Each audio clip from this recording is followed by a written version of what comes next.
तारतम्य रहित बातें हैं।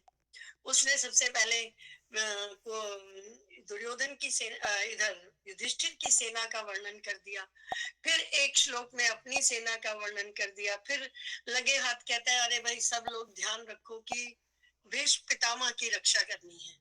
अब भीष्म पितामह मन ही मन हंसे, सोचे कि ये सब लोग मुझे अपनी रक्षा के लिए बुलाए हैं, मेरे नेतृत्व में ये युद्ध करने जा रहे हैं, मेरे ही नाम को युद्ध कर रहे हैं और मेरी ही रक्षा के लिए सारी सेना लग गई। चलो बहुत अच्छी बात है। अब उनको लगा कि दुर्योधन तो बाल बुद्धि वाली बातें कर रहा है, और तो उन्होंने बजाय कोई जवाब देने के, जैसे बड़े करते हैं कि वो काम कर देते हैं, वो बच्चों को जवाब नहीं देते, हंस लेते हैं मन ही मन। वही बात कुरु वृद्ध पितामह ने की कि उन्होंने शंख बजा दिया कि लो मेरी तरफ से युद्ध का आरंभ हो गया। तो ये दुर्योधन के मन में जो अभी तक शंका थी कि देखो उनका व्यू अच्छा है, उनकी सेना अच्छी है, उनकी व्यू रचना अच्छी है, उनकी तरफ इतने इतने महारथी और रथी हैं जिसका वर्णन उसने 4-5 श्लोकों में किया, तो उन सबको उन्होंने पीछे करके शंख बजा दिया कि लो मैंने शंख नाद किया मेरी तरफ से युद्ध की घोषणा, और वो भी कहा मैं तुम्हारे पक्ष में खड़ा हूं दुर्योधन। उसको ये भी एक सांत्वना दी कि देखो तुम्हारे पक्ष की तरफ से मैंने युद्ध का शंखनाद किया।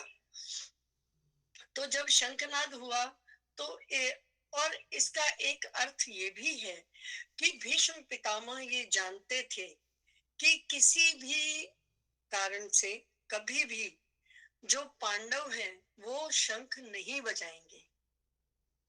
मैं बड़ा हूं, वो उनकी प्रकृति और यश को जानते थे, और वो जानते थे कि जब तक मैं शुरू नहीं करूंगा ये युद्ध शुरू नहीं होगा, क्योंकि पांडव कभी पहल नहीं करेंगे। तो इन सब चीजों को सोचकर भी भीष्म पितामह ने शंख बजाया कि भाई देखो मैंने शंख बजा दिया। और इस शंख बजाने का परिणाम क्या हुआ कि सब लोगों में एक हर्ष की लहर दौड़ गई कि जिस काम के लिए हम आए थे चलो शुरू तो हुआ। ऐसे होते हैं ना जब हम सारे इकट्ठे हो जाते हैं, गीत भी गाने होते हैं, कीर्तन भी करना होता है, जब सारे इकट्ठे हो जाते हैं तो फिर ऐसे आ जाता है कि यार गणेश वंदना करो, शुरू करो, किसकी इंतजार कर रहे हो। तो ऐसी सी स्थिति सेना में भी आती है, वो युद्ध करने के लिए आए हैं, इतने दिन से युद्ध की तैयारी हो रही है, और आज सैन्य भूमि में खड़े होके अनर्गल बातें दुर्योधन कर रहा है भीष्म, और वो सुन रहे हैं, बाकी लोगों के लिए तो कुछ सुनाई भी नहीं दे रहा, वो सोच रहे हैं पता नहीं क्या हो रहा है, कब शुरू होगा। तो भीष्म पितामह ने शंख बजाया और ये कहा कि चलो युद्ध की घोषणा रही। तो ततः शंखाश्चुभैर्यश्च पणवानक गोमुखाः। 13वां श्लोक। सहसैवाभ्यहन्यन्त शब्दस्तुमुलोऽभवत्। शंख नगाड़े ढोल मृदंग नरसिंहे, और ये सारे बाजे एक साथ बजने लग गए। शंख बजा एक तरफ से और उसके बाद ये सारे बजने लग गए। देखो आज छक्का पड़ता है ना तो सारे चीयर्स लीडर जुजू जुजू जुजू जुजू बजाते हैं। ये प्रथा हमारे यहाँ बहुत पुरानी है ना। तो जैसे ही शंख बजा की लड़ाई शुरू, तो इधर से नगाड़े बजे, शंख बजे, ढोल बजे, मृदंग बजे, पे पे पे पे पे पे, सारी दुनिया एक साथ हो गई। इससे होगा क्या?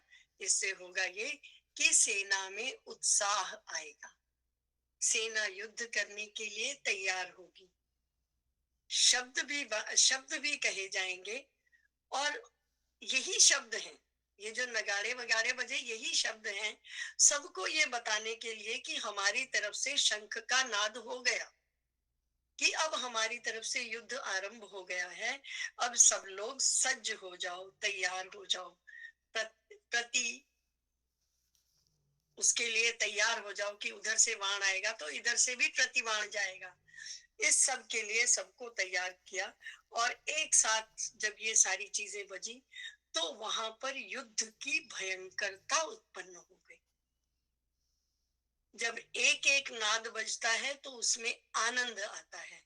जब 10 नाद एक साथ बजते हैं तो वहां पर भय का संचार होता है, भयंकरता आती है और युद्ध स्थल में भयंकरता की आवश्यकता होती है। उस तरह का माहौल बनाया गया और ये सारे वाद्य बजने लगे। 14वां श्लोक आ गया, जिसकी बहुत समय से हम लोगों को प्रतीक्षा थी, और इसी के साथ भगवान श्री कृष्ण और अर्जुन प्रवेश करते हैं। अभी तक की कथा उनके बिना चल रही थी। ततः श्वेतैर्हयैर्युक्तै महति स्यन्दने स्थितौ माधवः पाण्डवश्चैव दिव्यौ शंखौ प्रदद्मतुः। इसके बाद सफेद घोड़ों से युक्त उत्तम रथ में बैठे हुए श्री कृष्ण महाराज और अर्जुन ने अपने अलौकिक शंख बजाए। देखो कितनी हैरानी की बात है कि उधर से शंख बजाया था भीष्म पितामह ने, जो उनके सेनापति थे और सबसे वृद्ध व्यक्ति थे। उन्हीं के नेतृत्व में आज सेना का संचालन हो रहा था। और यहाँ से शंख किसने बजाया? सारथी ने। जबकि यदि सारथी देखा जाए तो सारथी कभी शंख नहीं बजाकर आरंभ किया करते हैं। शंख युद्ध का आरंभ या राजा करता है या सेनापति करता है। लेकिन श्री कृष्ण जी ने शंख बजाया, इसमें किसी को शंका नहीं थी। पांडु सेना में ये निश्चित था, पूर्ण निश्चित था। इसमें कोई सवालिया निशान नहीं था कि शंख कौन बजाएगा, आरंभ कौन करेगा। तो कौन करेगा? कृष्ण करेंगे। जहां कृष्ण है उसके बाद लाइन तो उसके पीछे शुरू होगी। तो भगवान श्री कृष्ण ने अपना शंख बजाया है। और आप ये देखें कि भगवान श्री कृष्ण के शंख को सुनने के बाद अर्जुन ने अपना शंख बजाया है। तो ये कौरव सेना के लिए एक बात थी कि भले ही मैं महारथी हूं, मुझसे मेरे से युद्ध हो रहा है, अर्जुन से युद्ध हो रहा है, पर मेरी सेना के संचालक जिन्होंने शस्त्र उठाना ही नहीं है, उन्होंने सबसे पहले शंखनाद किया है। मेरी तरफ भगवान स्वयं है। हत्थे निहत्थे से कोई फर्क नहीं पड़ता। मेरी तरफ, हमारी तरफ से भगवान श्री कृष्ण के सारथत्व में हम युद्ध कर रहे हैं। यहाँ जब बात आता है कि रथ के ऊपर बैठे हुए हैं तो 3 बातें बताने वाली हैं यहाँ पर। सबसे पहले तो श्वेत हयैर्युक्त, श्वेत अश्वों से युक्त, हय यानी अश्व, श्वेत हयों से युक्त, सफेद घोड़ों से युक्त। तो सफेद घोड़ों से युक्त जो रथ था ये अर्जुन को मिला था। जब इंद्रप्रस्थ बसाने की बात आई थी उस समय कृष्ण और अर्जुन ये गए, ढूंढ रहे थे जगह कि कहाँ बसाया जाए, कौन सी जगह चुनी जाए। तो ये खांडव वन के पास थे। खांडव वन एक ऐसा वन था, ये दिल्ली के आसपास की जगह की बात है। खांडव वन एक ऐसी जगह थी जहां घनघोर जंगल था, हिंसक प्राणी रहते, हिंसक, जब मैं हिंसक प्राणी कह रही हूँ तो जीव जंतु और पशु पक्षियों की बात कर रही हूँ, मनुष्य नहीं थे वहां पर। सूर्य का प्रकाश नीचे तक नहीं पहुंचता था, इतना घना जंगल था ये। तो कृष्ण और अर्जुन उधर चल रहे थे। तो उस समय वहां पर वरुण देवता और अग्नि देवता आए थे और इनसे कहा कि भगवान आप स्थान ढूंढ रहे हैं, मैं आपसे एक विनय लेकर आया हूं। तो भगवान श्री कृष्ण ने सोचा कि देवता होकर तुम देने के स्थान पर लेने आए हो। चलो कोई बात नहीं, मैं तो नारायण हूँ, मांगो। तो इन्होंने कहा कि ये जो खांडव वन है ना, ये मनुष्यों के लिए भी दुखदाई है कि इस तरफ से कोई मनुष्य जा नहीं पाता है। बहुत हिंसक जीव जंतु इसके अंदर हैं, जिससे हम सब लोग परेशान भी हैं। और इस खांडव वन को यदि हम चाहें भी तो बहुत सारी सेना लगाकर भी नष्ट नहीं कर सकते। तो मैं आपसे, आप दोनों ही इस मतलब अर्जुन और कृष्ण, आप दोनों ही इसके लिए सामर्थ्यवान भी हो, शक्तिवान भी हो, और आपको स्थान भी चाहिए, तो आप इसे जला दीजिए, खांडव वन को जला दो, और जो भी इनके हिंसक जीव जंतु हैं उनको भी आप समाप्त कर दो। और ये काम आप दोनों भली भांति कर भी सकते हो। सबसे बड़ी बात है कि इस काम को तुम कर सकते हो। तो उन्होंने उस खांडव वन को दोनों ने जलाया है। महाभारत में इसकी जब कथा आती है तो बड़ी बीभत्सता आती है, और मतलब उसको सुनना पढ़ना बहुत मुश्किल लगता है। उसमें एक एक चीज का वर्णन है, कैसे चीत्कार हो रहा है, कैसे रक्त मज्जा इधर से उधर जा रही है। हम उन उन विषयों में नहीं जाकर, तो खांडव वन को इस तरह से जलाया गया। जब खांडव वन की भूमि साफ हो गई तो वहीं पर इंद्रप्रस्थ बसा था। और खांडव वन को जलाने के बाद वारुणी देवता और अग्नि देवता प्रकट हुए, और उन्होंने कहा कि भगवान, आपने इतना बड़ा काम किया है, तो देवता होने के नाते मैं आपको कुछ देना चाहता हूँ, कुछ मांग लीजिए। तो अर्जुन ने कहा, हाँ हाँ, मैं तो दिव्य अस्त्र मांगना चाहता हूँ, मुझे तो दिव्य अस्त्रों की जरूरत भी है। दिव्य अस्त्रों के लिए पहले भी अर्जुन 12 साल तक तपस्या कर चुके हैं, और ऐसा मौका तो अर्जुन छोड़ेंगे नहीं। तो उन्होंने उनसे दिव्य अस्त्रों की मांग की। तब उनको आग्नेय अस्त्र दिया भगवान ने, और उसके साथ ही उनको ये दिव्य अश्वों से युक्त सफेद रथ भी दिया था। और यहीं पर उस कथा को दोबारा लाइए, जब मैंने कहा था कि हर चीज के 3 अर्थ होते हैं, आधि दैविक, आधि भौतिक और आध्यात्मिक। जैसे गंगा के 3 अर्थ बताए। एक गंगा का जल है जो उसका आदि भौतिक रूप है। आदि दैविक रूप में हम उनकी पूजा करते हैं, उनकी मूर्ति बनाते हैं और उनसे वरदान लेते हैं। और जिस रूप में आकर उन्होंने वसुओं की मुक्ति की। और आध्यात्मिक रूप वो है जब हम उनसे मोक्ष की प्राप्ति की कामना करते हैं, कि भगवती माँ के चरणों में जाकर हम सभी के अस्थि प्रवाह करते हैं और मोक्ष की कामना होती है, और वो मोक्ष दायिनी है। ये उनका आध्यात्मिक स्वरूप है। इसी तरह इस रथ के भी 3 स्वरूप हैं।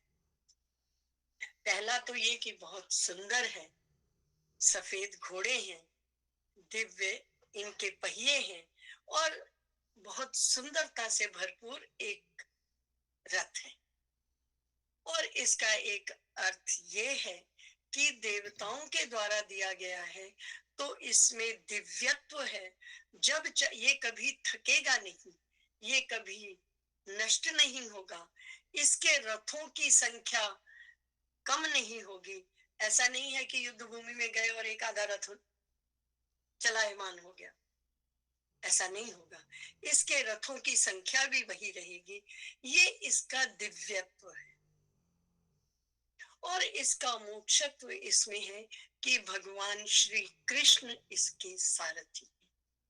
भगवान कृष्ण की शरण में जो आएगा उसे ही इसके दिव्य की प्राप्ति हो।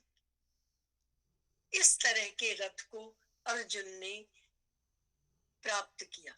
और वहीं पर इनको एक शंख भी मिला, दिव्य शंख मिला, जिसको उन्होंने इस है युद्ध भूमि में अर्जुन ने। तो इस शंख की प्राप्ति इन्हें वारुणी भगवान से हुई थी, वरुण देवता से। जो इनके साथ आए थे।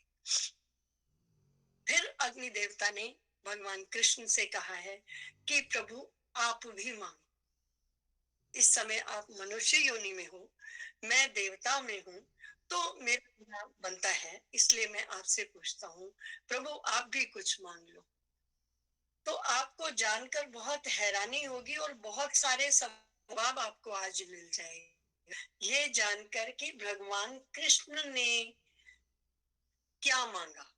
भगवान कृष्ण ने उस समय कहा कि अर्जुन पर मेरी प्रीति बनी रहे।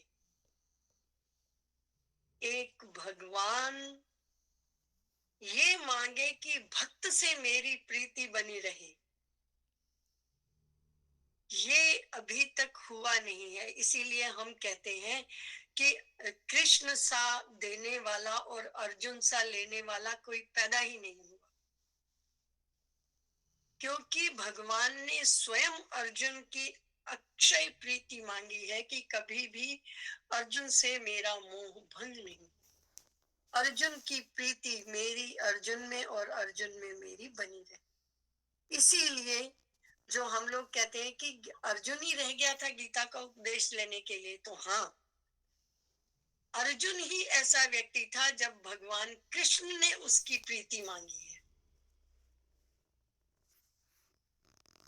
और यहीं पर आकर बहुत सारे सवालों के जवाब, जब गीता में वो 11वें अध्याय तक, कितनी 11वें नहीं 10वें तक, 11वें में तो उन्होंने विराट रूप दिखा दिया, 10वें अध्याय तक कितने प्रश्न किए हैं अर्जुन ने, लेकिन उन सब प्रश्नों के साथ साथ में उसने क्या कहा है कि शाधि माम, मुझे आप अपना दासत्व दो, मैं आपका शिष्य हूँ, शिष्यस्ते शाधि माम पर, कि मैं आपका शिष्य हूँ, आप मुझे, मैं गलत रास्ते पे हूँ ये मैं जानता हूँ, मेरा युद्ध करने को मन नहीं है, बिल्कुल ठीक है, मैंने आपसे बता दिया, लेकिन इन सब के साथ ये कभी मत भूलना कि मैं आपका शिष्य हूँ।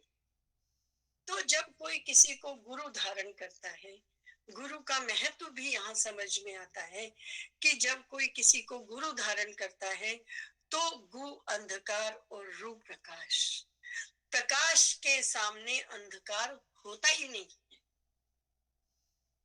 प्रकाश कहाँ है? जहाँ अंधकार की सत्ता नहीं है। तो गुरु कहाँ है? जहाँ अज्ञान नहीं है।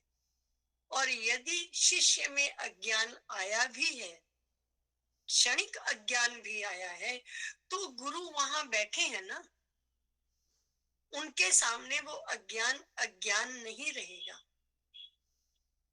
इसीलिए गुरु की महत्ता है, और इसीलिए भगवान कृष्ण के अर्जुन को गीता कहने का महत्व भी है कि वहां किसी प्रकार का अंधेरा नहीं है, वहां कोई भी ऐसा रहस्य नहीं है जिसको हम गूढ़ कह दें।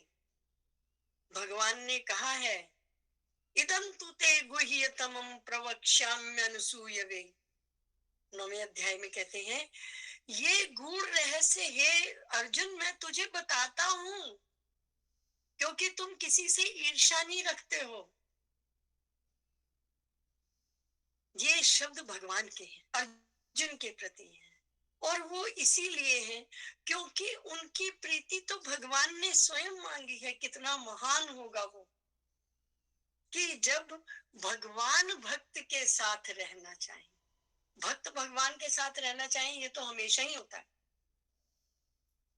ऐसा तो कभी हुआ ही नहीं कि भक्त ये चाहे कि भगवान की प्राप्ति ना हो, लेकिन ऐसा तो पहली बार हुआ कि भगवान ने भक्त की प्रीति मांगी। इसीलिए गीता का ज्ञान अर्जुन को मिला। आप ये देखो, कहने को पूरे महाभारत में, मतलब पूरे कुरुक्षेत्र में, महाभारत में पूरे कुरुक्षेत्र में 18 अक्षौहिणी सेना खड़ी थी, खड़ी थी ना। सुना किसने? अर्जुन ने। देखा किसने? अर्जुन ने। संजय ने सुनाया भी, तो संजय की बुद्धि में उतनी बात नहीं आई जितनी बात अर्जुन के बुद्धि में आई, क्योंकि उसको उस समय दिव्य चक्षु दिए गए थे। और दिव्यता की बात यदि हम कहें तो संजय के पास भी थी।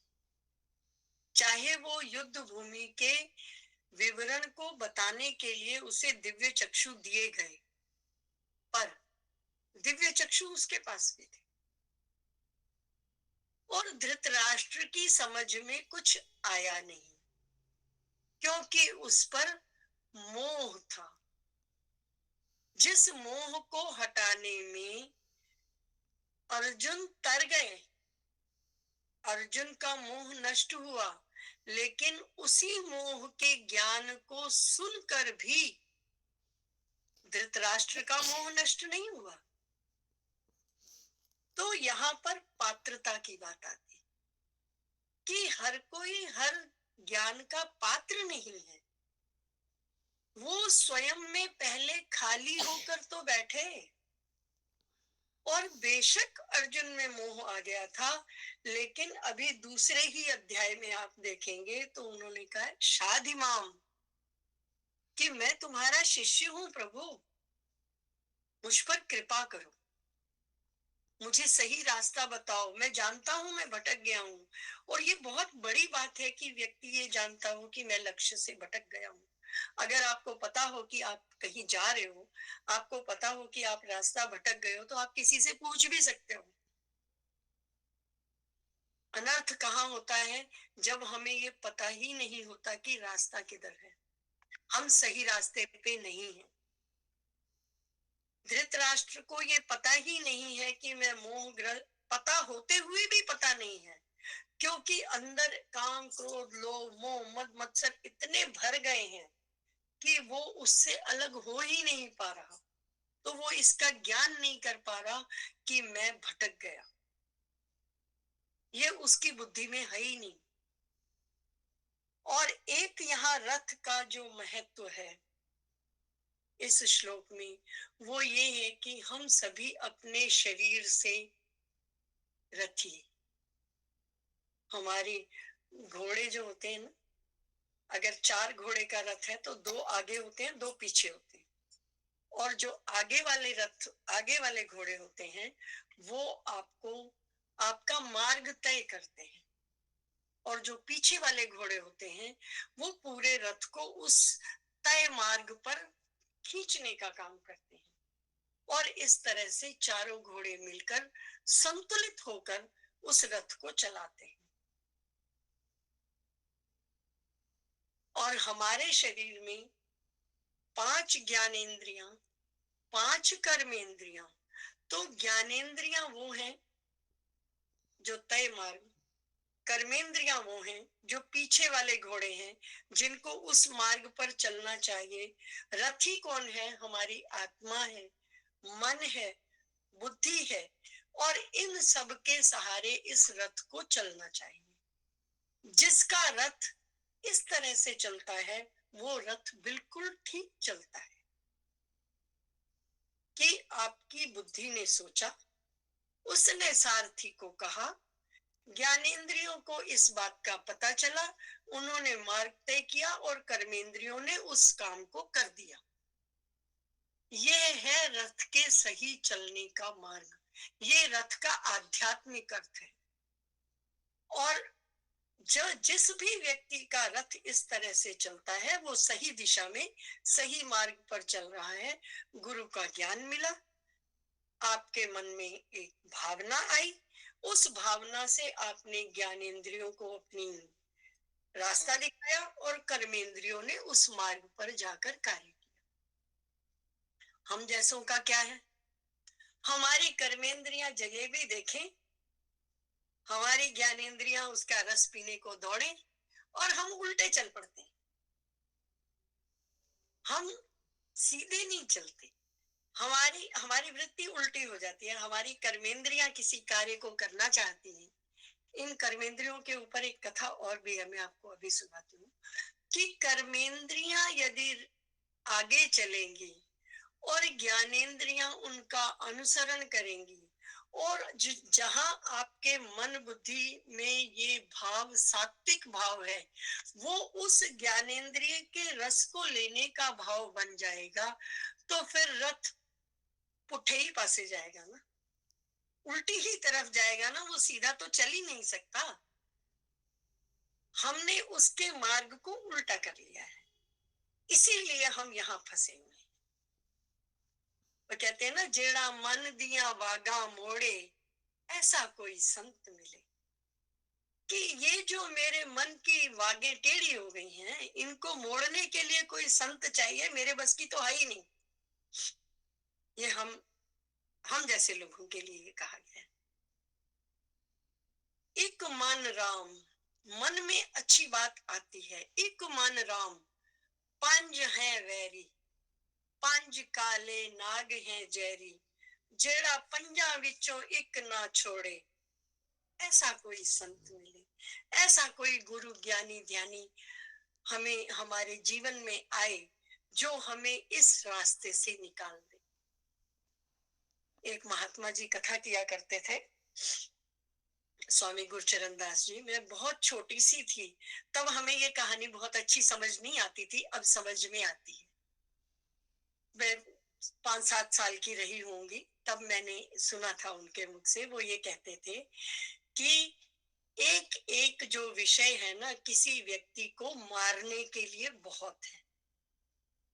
इस जीभ के ऊपर तोता हरी मिर्च के ऊपर फंदे में फंस जाता है, और सारी जिंदगी उस पिंजड़े में हम उसे कैद कर लेते हैं।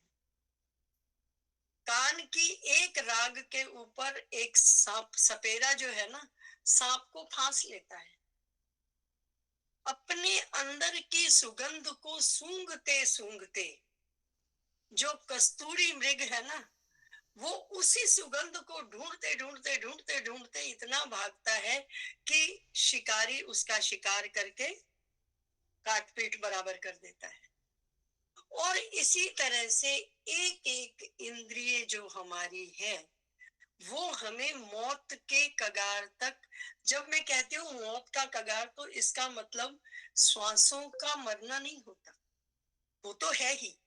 उस हर चीज के 3 अर्थ के साथ आप चले तो उसका एक अर्थ ये है कि हम उस विषय वासना में इतना फंस जाते हैं कि हम उससे निकल नहीं पाते। और जब हम कुछ और सोच नहीं पा रहे, तो वो हमारी आध्यात्मिक मृत्यु ही है।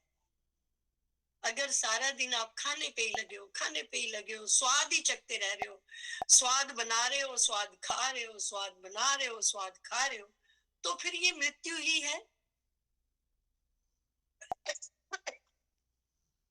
है ना। और तो वो कहते हैं कि जब संसार का एक एक इंद्रिय आपको मृत्यु के कगार तक पहुंचाने के लिए काफी है, तो सोचो इंसान के पास तो ये पांचों हैं। नाक भी है, कान भी है, आंख भी है, जीभ भी है और हाथ भी है। इन पांचों इंद्रियों से प्रति समय हम मौत के मुख की तरफ फंसते चले जा रहे हैं। जब एक एक इंद्रिय हमें मौत के कगार तक पहुंचाने में सक्षम है, तो सोचो जिसके पास पांचों हैं। पर भगवान ने पांचों देके हमें सारथी दिया है, लगाम हमें दी है, लेकिन हमने तो लगाम पकड़ी नहीं ना। हम तो उन्हीं कर्मेंद्रियों के पीछे पीछे भाग लिए, और हमने ज्ञानेंद्रियों को भी लगा दिया कि देखो ये जो बात सुन रहे हैं तुम्हें सुंदर लग रही है कि नहीं, ये बताओ।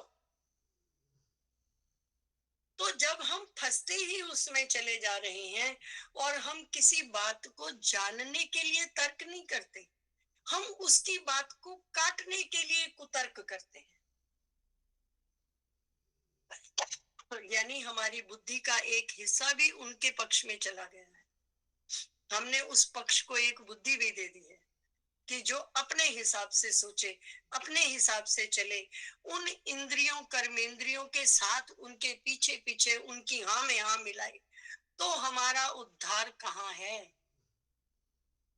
तभी कहते हैं ना, जेड़ा मन दिया वागा मोड़े, जो इन 5 कर्मेंद्रियों को कर्म के रास्ते से पीछे करे। कर्म हो, पर उतना हो जितना आवश्यक है। इन कर्मेंद्रियों में यदि कोई फंसा, तो एक एक कर्मेंद्रिय आपकी मृत्यु का कारण हो सकती है। उनसे आपको इन्हें पीछे हटाना है, अर्थात सारथी को वास्तविक अर्थों में सारथी बनाना है। इस पर दाग नहीं लगने देना। सफेद घोड़े दिए हैं तुम्हें, सफेद घोड़ों को सफेद रखना है। उसके बहुत सुंदर पहिए दिए हैं, उनको सुचारू चलने देना है। आपको इड़ा दी है, पिंगला दी है, बीच में सुषमना दी है, तीनों का प्रयोग करने के लिए कहा है। हम लोगों में से आधे से ज्यादा लोगों की इड़ा और पिंगला ही अंत तक काम करती है, सुषमना तो सोई रहती है। हम उसको जगाते ही नहीं, बैलेंस कहीं है ही नहीं। इस बैलेंस करने के लिए उन्होंने कहा, ततः श्वेतैर्हयैर्युक्तैः, उस सफेद घोड़े को पहचानो, इसकी आध्यात्मिकता को भी देखो। इन्हीं के साथ मैं विराम देती हूँ। नमस्कार। और आज भगवान श्री कृष्ण और अर्जुन की उपस्थिति से हम सभी कृतार्थ हुए। भगवान हम पर अपनी प्रीति बनाई, और प्रभु जैसे आपने अर्जुन को अपना शिष्य होने का शिष्यत्व प्रदान किया, हमें भी अपने रास्ते पर लो, ऐसी हम उनसे प्रार्थना करें। श्री कृष्ण गोविंद हरे मुरारी, हे नाथ नारायण वासुदेव।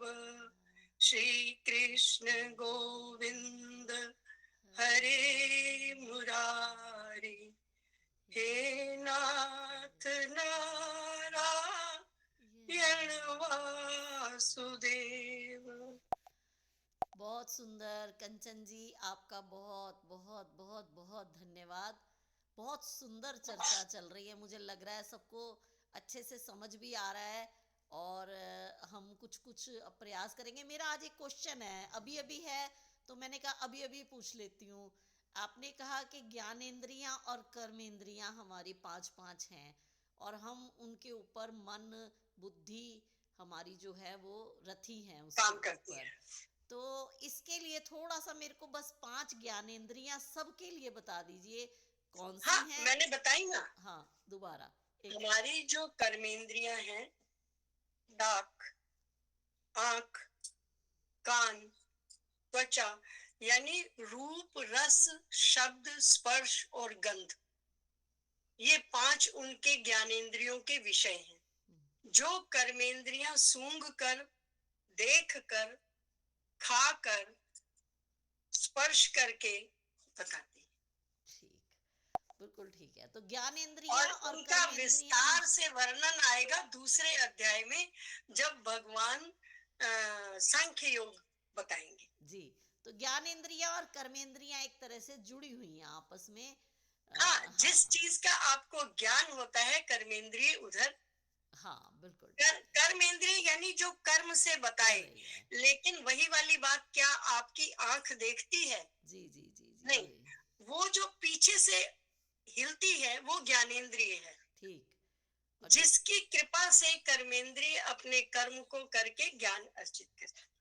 बिल्कुल ठीक है जी, बहुत बहुत धन्यवाद। कल का सेशन 4:05 पर कल शुरू होगा। और कंचन जी का सबकी तरफ से बहुत बहुत धन्यवाद, बहुत बहुत साधुवाद, आप इतना समय निकाल रहे हैं। और सभी नहीं, को सबका श्रीमद् धन्यवाद। भगवत। सब लोग मेरे मतलब गीता को मुझे दोबारा पढ़ने का मौका दे रहे हाँ, हैं। श्रीमद् भगवत गीता के 18 अध्याय, जो हमने शायद अपनी इतनी उम्र हो गई तब भी नहीं पढ़ी गीता कभी भी, जो कि अपने जीवन में एक बार पढ़नी बहुत जरूरी है। और उसका अर्थ सहित इतना सुंदर वर्णन आपके द्वारा हो रहा है। आपका धन्यवाद बहुत बहुत। अब हम मिलकर के समय का जी धन्यवाद। प्रतिदिन की भांति, जो कि 2 मई 2021 से जो निरंतर यहाँ श्री सुंदरकांड जी का पाठ चल रहा है। अब हम सब मिल करके श्री सुंदरकांड जी का पाठ करते हैं। जी सुमन जी कुछ कह रही हैं, सुमन नारंग जी। जी सुमन जी। सभी को जय श्री कृष्ण। मैं सिर्फ इतना ही